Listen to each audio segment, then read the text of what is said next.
And at 10, killed their brother.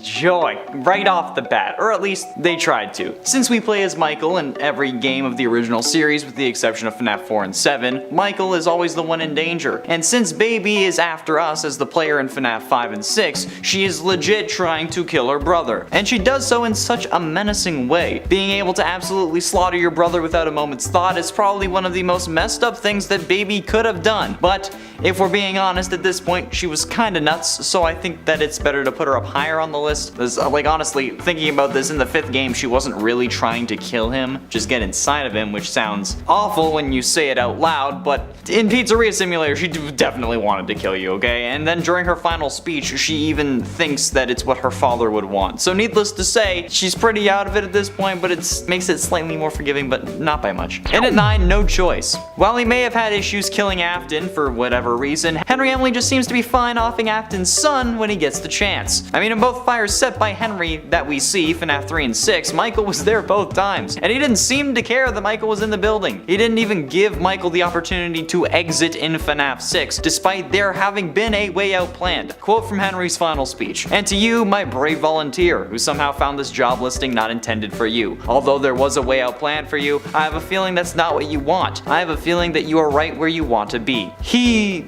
has a feeling? Like, you assume that I also want to die in these halls and then don't give me the chance to actually make that decision for myself? He forces us to die since he doesn't give us a way out. But sorry man, but that's murder, okay? Whether we wanted it or not, assisted suicide is still illegal, at least for the majority of the states from my understanding, so either way this is a crime. But again, he doesn't give us the option, so it makes it more of a murder-suicide than an assisted self-offing. And at 8, nothing. Michael Afton's biggest sin in my mind is his ability to do nothing. Like, sure, he seems to be playing the good guy, going after his father, but really, Michael to me just seems like he's been playing hero this whole time and not really doing anything. Sure, he says he's trying to right his father's wrongs and whatnot, but looking at him, not doing it because he's a good person, he's doing it because he feels bad, and not because of some higher moral code. He blames himself for getting his brother killed, which I mean is accurate, which then subsequently means that anything he does, he's doing to try to make himself feel better about his mistakes. Because in the end, nothing will really bring his little brother back. Well, I mean, that's a whole other story. But I mean, he doesn't even really have the gall, the nuts, the balls, the cojones to actually stop his father once and for all. He says that he's going to come find him, but then when he does in FNAF 6, he doesn't burn the place down to stop him. Henry has to do it. Henry is the only one who's actually willing to eventually sack up and actually try to stop William, and that just shows how serious Michael actually is, okay? If he really wanted to make sure that William was stopped, he wouldn't have let himself burn in the FNAF 6 fire either, okay? He would have forced his way out. But he does, okay? He lets it happen. He sits in the room. Just so that he won't have to feel regret of his brother dying and like having the curse of knowledge since he knows what his father was doing. It's messed up. And at 7, lied about Remnant. Now, this also isn't confirmed, much like the fact that he possibly killed his wife. However, Afton lying about how Remnant works seems to be the most likely explanation to me. So if you want a full explanation as to why I think that Afton lied about Remnant, go check out that video, okay? Link is in the iCard, if I can remember. Can't guarantee that, but I'm gonna try, okay? But I'm gonna wrap up my ideas quickly here.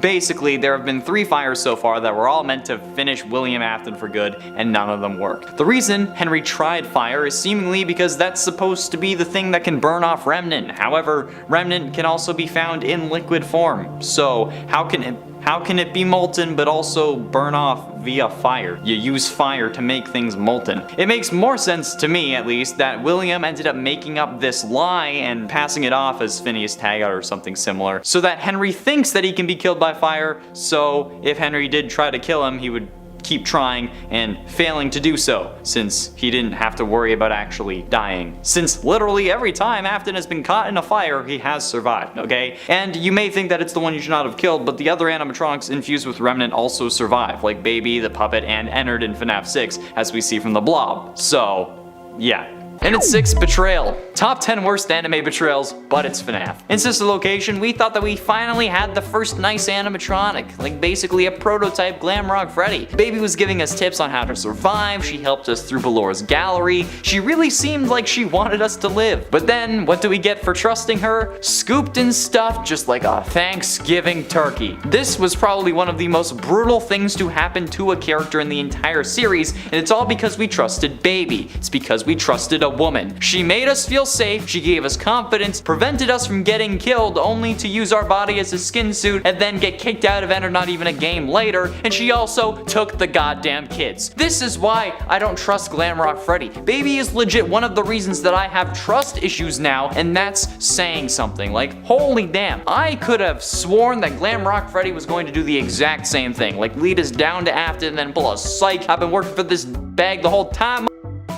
to die, but he didn't.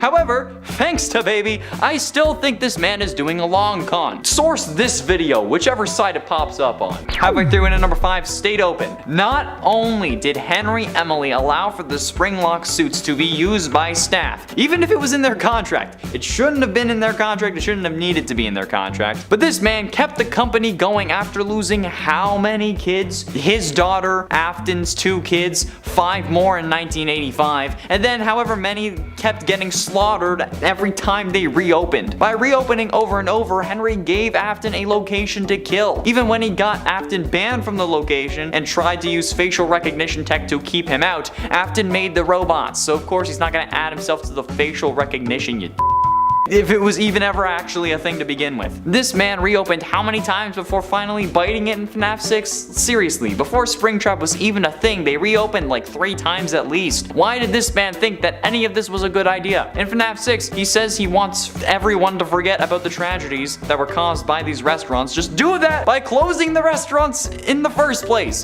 before Springtrap was created, so that we can all just live in peace. God. And at 4, killing Vanny. In the Phaser Blast ending, you know, the one where you push the button instead of playing Princess Quest 3, Gregory ends up ordering robots to, quote, disassemble Vanny, because he heard Vanny say it to disassemble Freddy. But Gregory, he knows that this is going to kill Vanny, okay? And him being willing to kill Vanny is extremely messed up, especially if this kid is meant to be 10 or 11, which everyone seems to believe, even though he's like the size of a 4-year-old. That's a whole other issue. But like, you could argue that he doesn't know any better, okay? But Gregory clearly does know better. This kid is easily able to destroy all 3 animatronics without a moment's hesitation and then use their upgrades on Freddy. He can drive a goddamn truck, and then he's just willing to kill Vanny, like I said, despite actually seemingly knowing her like we see in the best ending. And he burns Burn Trap multiple times in an attempt to stop him from taking control over Freddy. So like, what the absolute living hell is this kid doing, and how is he so nonchalant about this whole thing?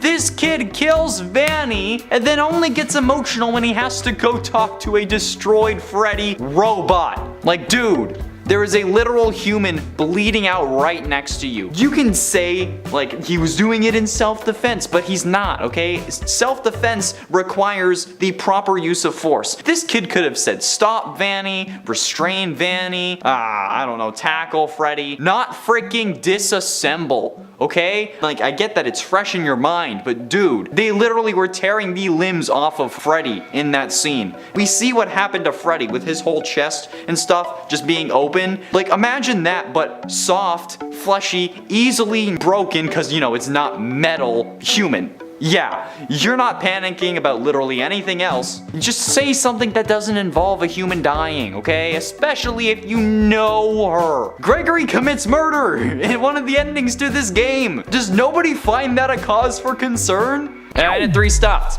One of the most deranged things William Afton did was stuff the bodies of the original 5 missing children into the original 5 animatronics: Bonnie, Foxy, Freddy, Chica, Golden Freddy. And the craziest part is that he didn't get caught for it. The animatronics smelt like death and started leaking blood and other fluids, and the police didn't bat an eye. He put these bodies in animatronics that perform in front of other kids every single day. How did he think that it was a good idea? Unless it was like his way of displaying his kills or something, which like some crime shows mention, but like some killers enjoy the the world knowing what they did, but he doesn't even do that.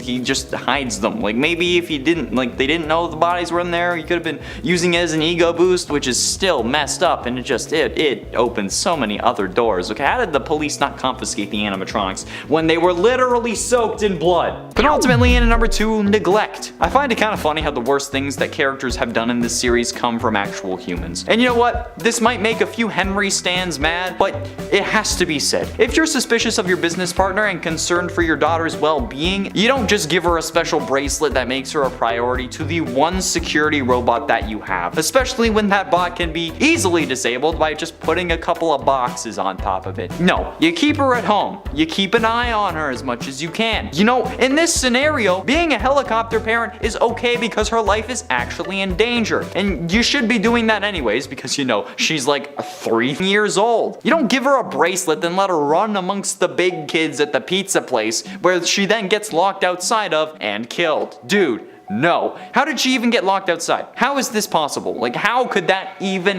happen? Neglect. This man put a green bracelet on his 3-year-old daughter and said, "That's enough," and then neglected her, hoping that a green band would be enough. Dude, what the actual hell? Especially when the man you think may hurt her is the one who built the goddamn animatronics in the first place and knows exactly how to disable it when the time comes. The worst thing Henry has done was straight up get his daughter killed. He suspected William and then didn't report it to the cops until his daughter died, okay? He could have at least gotten a conspiracy charge or had Afton under observation, could have gotten him looked at by the cops so that his daughter would at least be safe for the time being, and then he thinks that a bracelet is enough to keep her safe, thanks to an animatronic that William had designed. It was Afton Robotics after all. God damn, just move! And finally, in at number 1, they started everything. We can joke all we want about how Afton has a hardcore bloodlust in this series, but his desire for human destruction has been there since the start. Thanks to the fast facts found in FNAF AR's files, we learned that the Funtime robots, the one used in Sister Location, were actually some of the first robots that Afton made. Not necessarily the exact first, but among the first. And that's when they built the special containment chambers inside to store away items, which we all know is code for a child storage tank that we can actually see inside the Funtimes when you look at their blueprints. So this means that Afton has been wanting to kill kids since before his kids died. Hell, maybe even before they were born, depending on when this actually takes place in the timeline, which at this point is as simple as like my feelings for Vanessa, which is not simple at all. His desire to kill has caused me enough suffering in real life, let alone in the games. So yeah, definitely the worst thing a FNAF character has done, but I'm still gonna blame Scott. In at 10, possibly killed wife. Well, this hasn't been confirmed as of yet,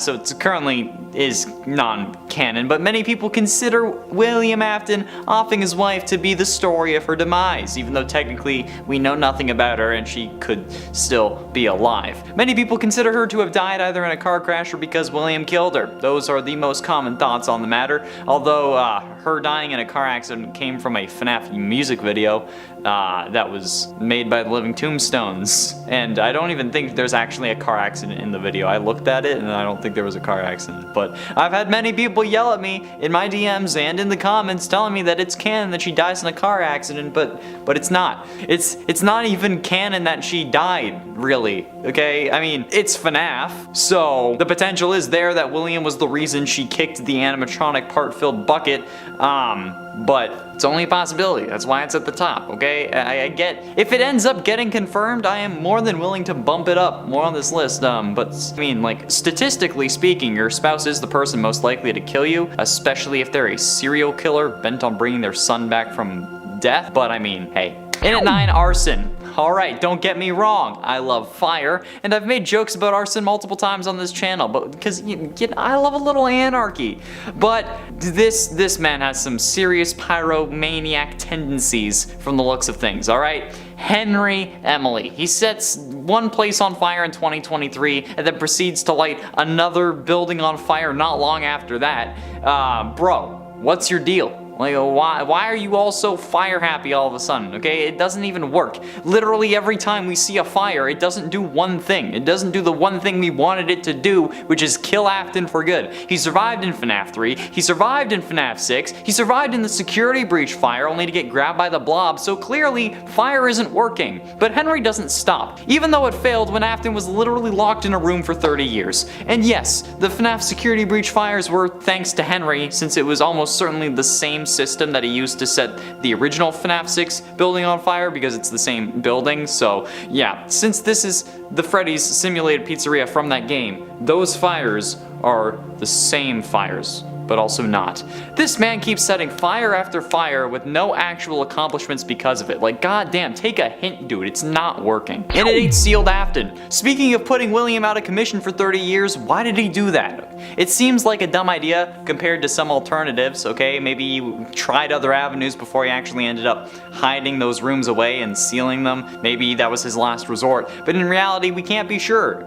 We have really nothing to go off of, okay? This man sees Afton stuck spasming in the spring Bonnie suit and then straight up thinks, yeah, let's just hide this and let's put him out of his misery and try to end his killing spree once and for all. I mean, he might have tried it, and I mean, like, we know he's possessed, so he couldn't have done it, but like, he could, did he try? We don't know. It seems like the biggest mistake made by any FNAF character is the choice to make William suffer. If we just like put him to the sword, maybe we'd all be able to go home safely. But no, okay, he locks Afton in a room where he hopes that he'll starve to death and suffer. Stupid idea, okay? He could have just ended it there, hopefully, maybe, possibly. We don't know if he was possessed at that point. I don't know he was possessed at that point. He could have tried to end it. We don't know if he tried or not, okay? But like, even if it did work, it's not like someone's gonna know it was you, or even that the animatronic actually contained a person, okay? Even like the death penalty nowadays doesn't have people suffer, okay? Like, don't be dumb for your own petty vengeance. Let them suffer in prison, where they're probably gonna get killed anyway, because they don't like people who attack children in prison, which is weird enough, but like, still. But hey, and if you're gonna lock them in a room for 30 years, don't set them free. There's a thought. And at 7, letting fate decide. FNAF 6 was supposed to be the end of the Afton story. I really hoped it would be. That's what Henry sets out to do in this game. Make sure that nobody remembered what happened there, despite the parents of the victims definitely remembering, unless he killed them too. However, this figured that the first fire didn't work, so the second one surely will. And in fact, he was so confident in this plan for whatever stupid reason that he actually let himself die in the process. Quote, leave nobody remembering what happened or whatever. But like I said, even if Henry and William and his son are dead, the parents of the victims still remember. And as we learned from security breach duffel bags, there are parents who remember too, despite not having kids in the past, citing the missing children from the Pizzaplex as happening again. If Henry had stuck around to see if the job was really done like around a hearthstone, maybe William wouldn't have been able to possess Vanny and then come back yet again to wreak more havoc. The Pizzaplex missing children are a direct result of Henry just straight up being a moron, and you can't tell me any different. He should have lit the place up, smashed everything that survived, and then, after he was 100% sure that Afton was dead, after the goddamn autopsy, that's when you can off yourself. And at 6, listened to his father. Now this takes a bit of assuming, okay, but less assuming than if Glamrock Freddy is possessed, so it's gonna be a little more realistic. We learn in Michael's final speech in Sister Location that he went to find his sister because his father asked him to, saying something along the lines of, I did it, I put her back together, just like you asked me to, which is yes, in reference to Baby. But the issue I have with this is, why did you listen to your dad? Okay? I don't think he learned about the horrible things his father did because of Baby, okay? I think he must have learned of it beforehand. Maybe when he got Crying Child killed, because, you know, it was a freaking animatronic jaw that should not have been able to do that, and that's why he put his head in there to begin with, okay? And even if he didn't know what William was doing, honestly, that could make this point even worse. Like, what else has William asked his son to do? Either while he's been stuck in Fazbear's Fright, or before that, what has Michael done without question? I don't know, okay? It's a thought that really worries me, and maybe Michael has more to repent for than just hurting his brother, you know? Maybe he's accidentally found victims for William. It's possible. We don't know. Halfway through into number 5, steals merch. While yes, Gregory does steal multiple items while we play through the game, he also has already stolen stuff prior to the game starting. If you pay attention to his character model and some of the certain comic panels and various endings, we can actually see that his shirt and shoes, at the very least, are Freddy Fazbear themed, okay? They have his head on, like, the designs, and considering how this kid has no home, sleeping in a cardboard box in the worst ending, I doubt he could really afford to properly purchase Fazbear Entertainment clothing. So needless to say, he steals the clothing off of Freddy's back. This is why they have to keep opening, okay? Otherwise they'd be bankrupt, and the current CEO, whoever they are, would also end up having to live in a cardboard box. This one kid is the reason they can never fully close, and you know what? That's on Gregory. Every person who's ever died is Gregory's fault. And at 4, bad babysitter. Now, while we don't really know the details about what's going on inside the Midnight Motorist minigame, I think it's fairly safe to say that this is supposed to be the Afton family, and particularly the Afton males. Seemingly, Michael was babysitting crying child while their father was, at work, but Michael was just watching some TV, and not his little brother, which allowed his little brother to break his window and go to a pizza place again, which I'm sure made his father so angry that when he got back home, he wasn't the nice father I'm sure he pretends to be on the outside, if you kinda know what I mean.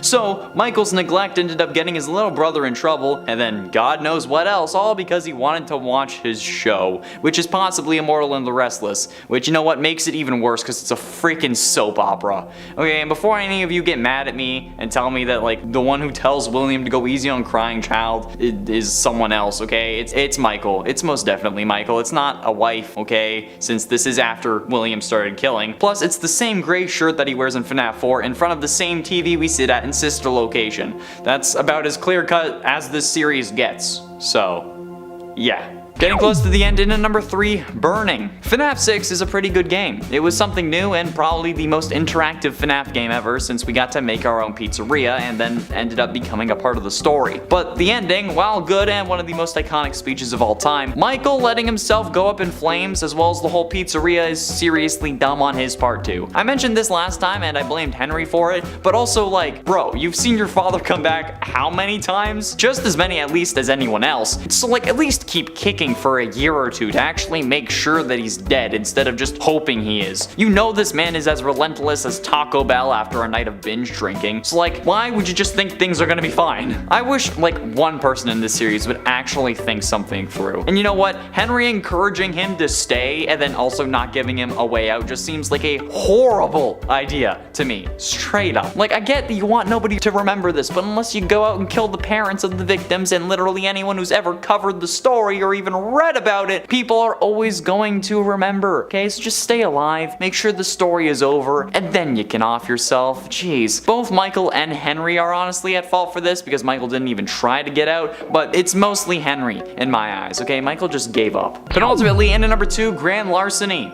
Now, stealing a boatload of trinkets, fine, assuming we gave that as a pass to Gregory, okay? Either way, he still commits grand larceny, which is typically seen as stealing anything with a combined value of $400 or more, or something that would cost over $400 to replace in a reasonable amount of time.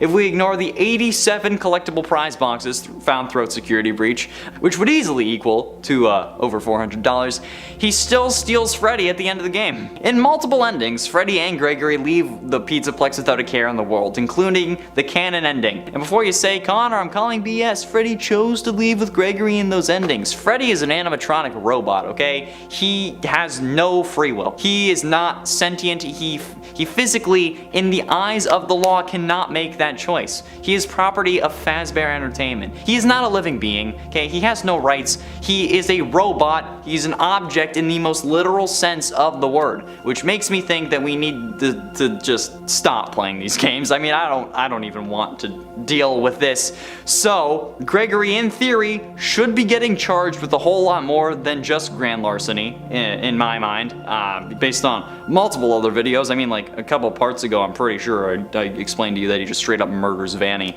But yeah, tell me that you don't think replacing Freddy in a reasonable amount of time would cost less than $400. Okay, if you're trying to tell me that right now, I need you to leave this video, okay? He would be the most expensive thing to replace. He literally is, the AI complexity alone would cost $400. God. And finally, in at number 1, the missing children's incident. I mean, this is fairly low-hanging fruit since it's like the inciting moment for the whole series, but I think it's worth calling out at least. The missing children's incident, in case you've forgotten, is the infamous incident where 5 kids go missing inside a Freddy Fazbear's Pizza and are never seen again. Police investigated but were unable to find any bodies, thus they had to let their suspect, in this case I'm guessing William Afton, go due to a lack of evidence. However, this is one of the most historically painful moments that you can think of, okay, especially if you're a parent. 5 families went into Freddy Fazbear's wanting their kids to have a good time, like in 1985, and then left without their favorite people. They had the time of their lives, and it also just so happened to be the end of their lives. Not only that, but Afton also ends up getting away with it since the police were terrible at their jobs or getting paid off. Still not sure which one in this case, okay? But the missing children's incident is one of the most messed up things to ever happen in this series, but without it, we wouldn't have the series.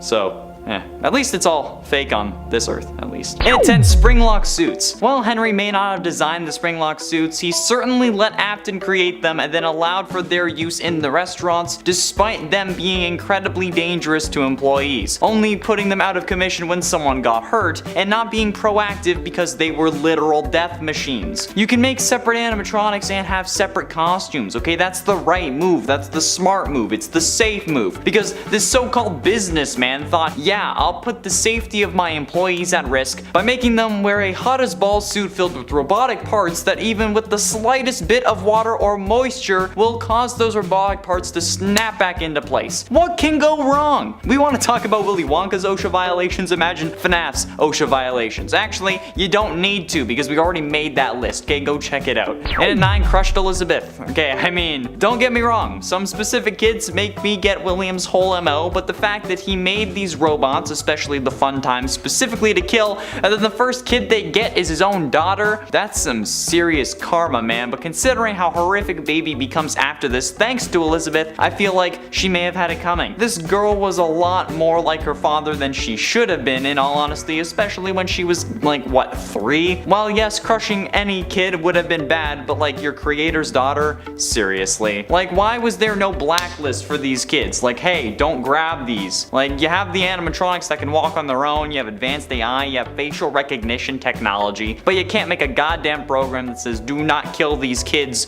they come from my loins. Bro, like, if you ask me, you had it coming. Like, who tells their kids not to do something and expects them to listen? Jeez. Especially when you built that robot to attract and lure kids, okay? Seriously. Honestly, this is more of a William screw up than a Baby screw up, but either way, this guy's a real dum-dum. And it ain't missing kids. With so many Fazbear locations, having kids go missing, you'd think that they'd go out of business. But maybe every parent feels like they have something to prove or something, so they risk the lives of their kids so that when all is said and done, they can go home and flex on the other parents at the weekly book club meeting saying that their kids survived a trip to Freddy Fazbear's. I don't know. It sounds like a Karen move, but no matter what the reason is, at least 9 kids have gone missing once again in the newest Fazbear location, the Pizzaplex, resulting in multiple complaints, but as we see in the opening cutscene where Freddy glitches out, still a full house. We don't exactly know what happened to these kids, however we can assume that those kids were in fact made into corpses, perhaps to restore Afton to full strength, maybe they're just being kept in a cellar, but either way, it's pretty messed up. I don't know, maybe they need like a sacrifice a month in order to recharge all the animatronics. That's something I wouldn't put past Fazbear. Either way, at least 9 kids have gone missing thanks to Vanny, as we see in the worst ending. So yeah, Vanny's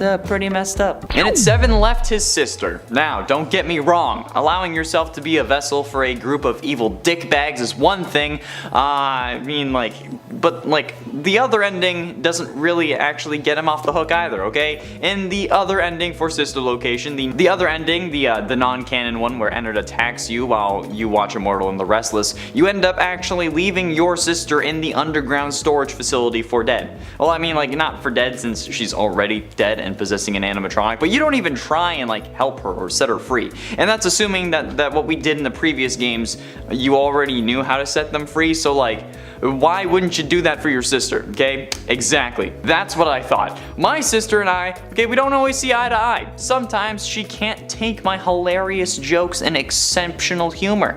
But I'd still release her soul if it was trapped inside a 6-foot tall giant robot, okay? I would. would. But this man, he just leaves, okay? And we know that he knows it's Elizabeth, but he doesn't care, okay? What a great big brother, alright? You screwed up one sibling, but like, you know, let's screw the other one over too, right? And at 6, Afton Amalgam. One of the biggest plot twists in the Fazbear Frights books epilogue stories is that they end up fighting a giant trash rabbit known as the Afton Amalgam. But then a mysterious black blob is revealed to be behind everything. This blob is then revealed to be controlled by Baby, or I guess by Elizabeth. Either way, at this point, it's the same goddamn thing. I'm guessing that this reveal was originally intended to happen after Security Breach was released, given the original release date of the game and the books, which would have made this so much more rewarding, but Baby was literally revealed to be controlling a version of her father, the man who got her killed by creating a robot designed to kill other kids. The man who killed her brother in that same way, who killed 5 additional kids, and who wanted to bring her brother back to life as an animatronic. She controlled a version of him,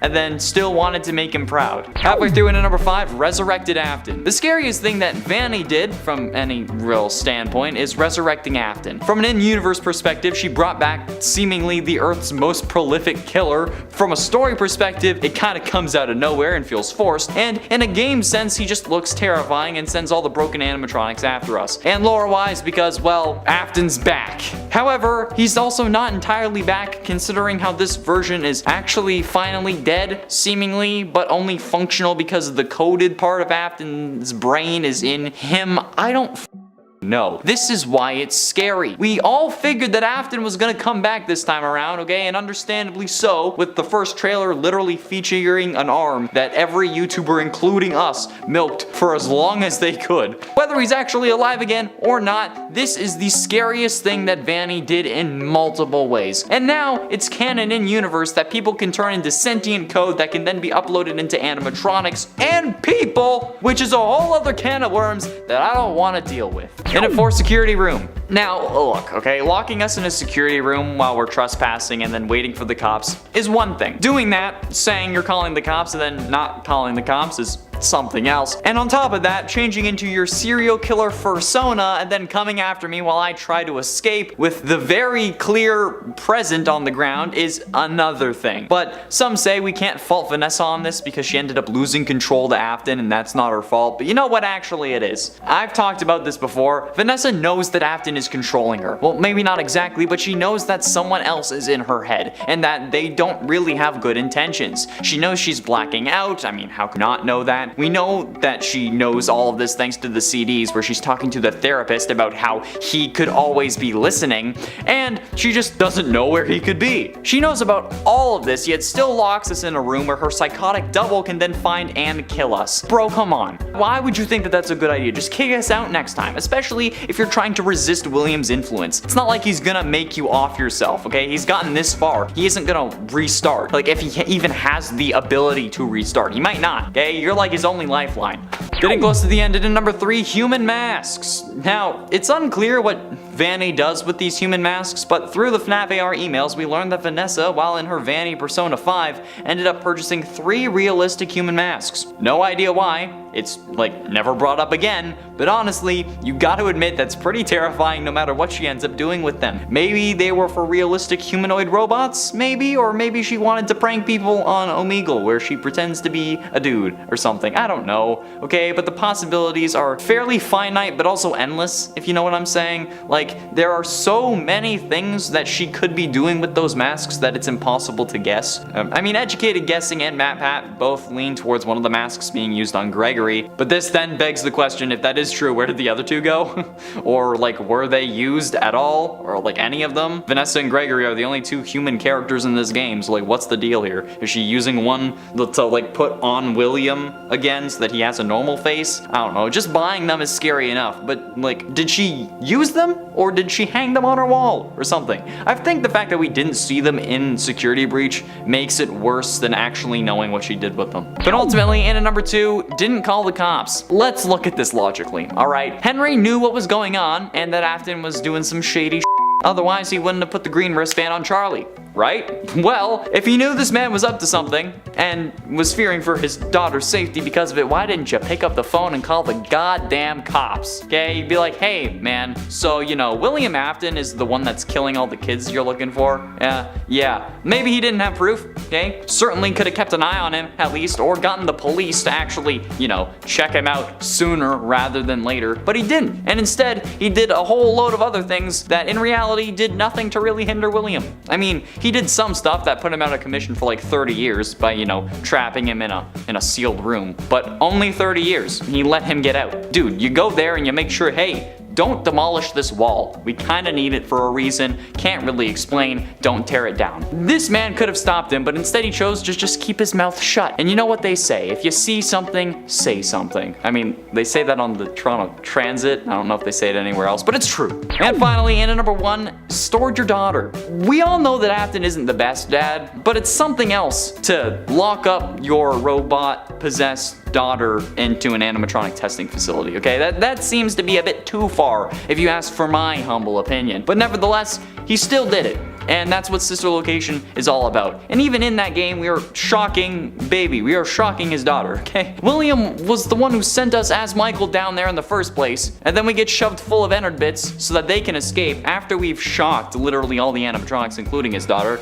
Like, did William know about that plan? Because like in FNAF 6, Baby says that she's gonna make her dad proud. So like, was William's intention to send us down there so that Baby could get out? And if that was the case, why did he lock her down there in the first place? And why did he make us shock her? And if she was your daughter, okay, why not just have her chill around the house? Okay, like in the books, Baby is able to transform between like the baby animatronic and a human looking animatronic at will. So why not add this to the version of your daughter? Then you can have your daughter back, albeit a little more metal, and not in the cool way, but in the actually made of metal kind of way. I don't know, you're stupid. In at 10, breaking and entering. Gregory has quite the reputation for getting inside the Pizzaplex, at least if he is Client 46, which at this point I am unsure. But either way, whoever Client 46 is known for breaking into the Pizzaplex, as we learned through the therapy CDs that you can find at the end of Security Breach. The ones involving Client 46 are certainly, maybe intended to be Gregory, although they might be this new blonde chick from Ruins. And every time they break in, they end up getting caught on camera or by technicians or someone working there. Enough times to actually mention it to the therapist, who then brings it up with 46. Breaking and entering would actually be what they'd actually be charged with that if they weren't under 12 and seemingly could actually get caught. But despite a few witnesses, the cameras never get a solid shot of them, possibly due to Vanny, since the camera was distorted when they were talking to someone with bunny ears. I originally thought that the distortion could be Gregory as a robot, however it was pointed out to me in the comments that it was most likely Vanny, just because she messes with CRT and stuff, and yeah. In at 9, bunny suit. Now, making the suit itself isn't scary, okay? People do it all the time. Hell, I've made a couple costumes, or at least I've helped with one. But the creation of the bunny suit itself, that's not the scary part. The scary part is why she made the suit, okay? The implications and the reasoning behind it, because Vanny makes the costume because William forced her to do it when he was taking over her brain, threatening her if she didn't comply, and then, you know, they made the suit to turn children into corpses. So yeah, I mean, it's pretty horrifying, especially like this is what the suit was made for specifically. Like maybe the original spring bodysuit wasn't made for that and just ended up becoming it, but this suit was specifically designed with that in mind. Okay, same thing could be said for Glitch Trap, but that's not a physical suit, it's a digital manifestation that takes control of people's brains so that he could have a vessel in a video game world, okay? But this is an actual costume, okay? With the express purpose of getting close to kids, and then yeah, so pretty terrifying. Not to mention the furry implications, which make it a whole lot worse. In at 8, impersonation. Identity theft is not a joke, Jim. Especially not when it's an animatronic impersonating a kid. Yeah, that's right, you heard it right here. Baby in the FNAF novels ends up impersonating Charlie, but not teen Charlie. Haha, no. Instead, she ends up impersonating adult Charlie because the books weren't complicated enough already. Basically, in the novels, Baby has the ability to change between a realistic human-looking thing and her normal circus baby look, and she does this thanks to pins on her body. No idea how that helps her go from a 7-foot tall animatronic to a 5'9" woman, but oh well. Anyway, for some reason, Baby and Charlie's adult robot version are the same robot, and it's unclear why, since Henry made a series of 4 robots for Charlie after she was killed in 1983, which doesn't really make sense given what we know about the timeline already, but I guess it's different in the books because at that point Elizabeth would have been killed in an already created baby animatronic, meaning that Henry would have had to make the first 3 robots from scratch and then thought, nah, I'll just turn this, the adult one can just be this robot here, and then it just so happened to also be possessed by Elizabeth. But honestly, okay, there's a whole load of plot holes in the book, so we'll just ignore that. Either way, identity theft isn't cool. And it's 7, encouraging Gregory. Assuming that Glamrock Freddy is possessed by Michael, or even just Glamrock Freddy in general, because, you know, the whole Michael thing hasn't been proven or disproven as of yet. Michael, as Glamrock Freddy, just straight up encourages Gregory to risk his life in order to get out of the pizza plex, when in all honesty, the safest thing to do would just be to keep him in either your stomach or your green room until 6 a.m., okay? Especially after the door closes and he was definitely stuck. There was no need for this daycare secret escape hatch thing, okay? You could have just gone back the way you came and then everything would have been fine. You wouldn't have been suspicious since you would have, like, at least appeared to listen to Vanessa and then went back to your room, and then Gregory would have been safe, like, especially after you knew that there was a crazy bunny running around trying to kill him. So yeah, if Glamrock Freddy is possessed by Michael, Michael did a horrible job protecting his surrogate younger brother, okay? And if not, then Glamrock Freddy just messed the hell up. And at 6, Henry. Why did William think that killing Charlotte wouldn't have any consequences, okay? Like, you killed your business partner's daughter, that's gonna be pretty obvious to him, especially since he was already suspicious that you were up to something. He took extra care to protect his daughter and she still died, okay? That's a vengeful father origin story if I've ever heard one, and he didn't even need vengeance yet. So then, when you know he's after you, or maybe like he seems like he's after you, why didn't you kill him next? Killing Henry could have done wonders for your criminal career. I mean, like, yeah, the cops were already suspicious of you, but as long as they can't find a body, you'll be clear again, okay? That already happened once. If they didn't put you away for 5 missing kids, they're not gonna put you away from a missing father as well. Especially a jury who has to be convinced beyond a reasonable doubt that you are the killer. And without a body, there is no real forensic evidence. And again, they didn't put you away for the kids, so why would they put you away for Henry, okay? Or just why? Why? You're stupid, William. God. Halfway through into number 5, freed Afton. Like I said earlier, not only does this man lock Afton away in a secret room in an old pizzeria, he then ends up letting him be set free. Henry, the owner of the company, would most definitely have been the one to okay the sale for a FNAF 3 location, or even license out the IP so that they could make a recreation, okay? He would have had to, okay? However, he sells it anyway, knowing that Afton is trapped inside a location, okay? I don't know why this guy thought that it was a good idea, but here we are. William is then set free by these new people because they see that the original blueprints have a secret room, and then lo and behold, William is free again and thirsty for blood. Like, sure, Henry might have thought that William was dead, okay? But did he think that those guys would stumble upon a dead body in his secret room all sealed up and just ignore it? Or freak out and get rid of it themselves? Like, would they even know it was a dead body? Because, like, they might have just thought it was an animatronic, like they do in the game. So, like, what was Henry's plan here? It doesn't seem to make any sense. Was this man on some form of illicit substance that I can't name because it's YouTube when he came up with this whole idea? Like, I don't know, okay? It seems like a really stupid f***ing idea if you ask me. Like, who would think that this is going to work out? Especially after owning a business for that long and seeing how many times this fucker comes back. Well, I mean, at this point, he didn't know that he came back, but like, still. And at 4, Destroyed Freddy. Both the Phaser Blast and the Princess Quest endings both require you to have gone through the Phaser Blast section of the map, okay? Since you need to discover Vanny's secret room. Without the Princess Quest machines active though, you are unable to play the 3rd one, so you just end up enacting vigilante justice against Vanny. How do you do this, you ask? Using the same robots that she's ordered to dismantle Freddy, which ends up making a group of staff bots literally tear Freddy limb from limb. I mean, he keeps his limbs, but like his insides are absolutely destroyed. Like me when I eat too much Taco Bell after a heavy night of drinking.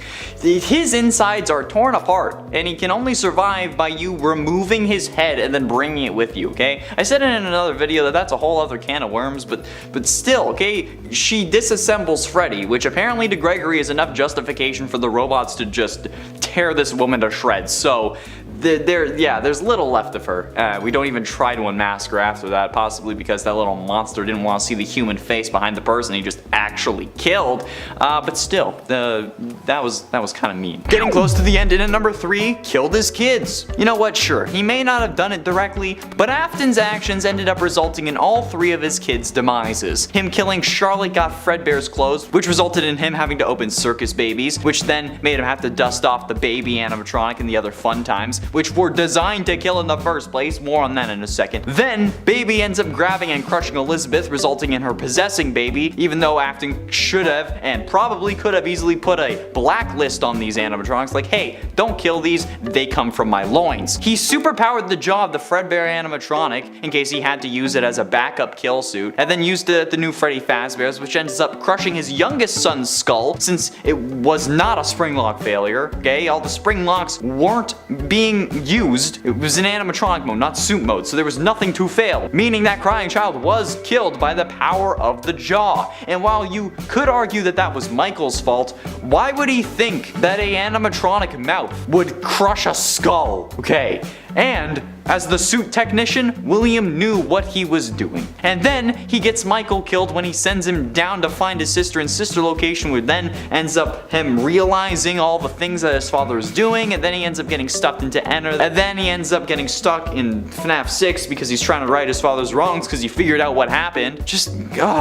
Yeah, William's actions got all 3 of his kids killed, okay? Just because he didn't do it with his bare hands doesn't mean that it's not his fault. All because he just wanted to kill his business partner's daughter for whatever goddamn reason. But ultimately, in at number 2, Chomp. I think we all know that Michael is certainly at least partially responsible for the bite of 83 because, well, William did superpower the jaw of the animatronic. If Michael didn't put his brother's head in the mouth, it wouldn't have really mattered. And while yes, he thought that he'd be safe because it's an animatronic mouth, how bad could it really be? He still definitely contributed to Crying Child's death. It's interesting the way that fate works, okay? In this instance, we can really blame anyone for the death of the Crying Child, but I'm absolutely certain that at the very least, Michael blamed himself at the beginning. After learning what William was up to, maybe he felt slightly less guilty, but all it would really do was just assure him that he didn't have the intention of killing his brother. But either way, without him, nobody would have put his head in the animatronic mouth. So yeah, getting your little bro chomped is definitely gonna send you downstairs, you know, especially when you die to fire. That's just poetic irony. And finally, in at number 1, Springtrap. Being the genius behind some of the most advanced robotic technology in this universe, we expect a lot from William. He's the suit technician, but he's also the main killer, so like he should really know what he's doing, right? Haha, no. Since after discovering that the original 5 animatronics were possessed, he disassembled them to learn their secrets, which inadvertently released their spirits, because, you know, that's a whole thing, causing William to panic, which I mean is fairly reasonable since, like, you know, they're freaking ghost kids, but they're also the ghost kids that you killed, so yeah, I'd freak out too. But this absolute animatronic genius, the technician that handles the suit maintenance and has explained to every employee had the proper procedure for the spring lock suits, including the spring body one, ends up climbing inside the suit in a panic in an attempt to make himself feel more powerful and maybe scare the ghost kids away. However, he's so stupid that he didn't notice that the ceiling was leaking, causing the spring locks that were active at this moment since it was in suit mode to fail, which would have killed him had he not been possessed by the one you should not have killed.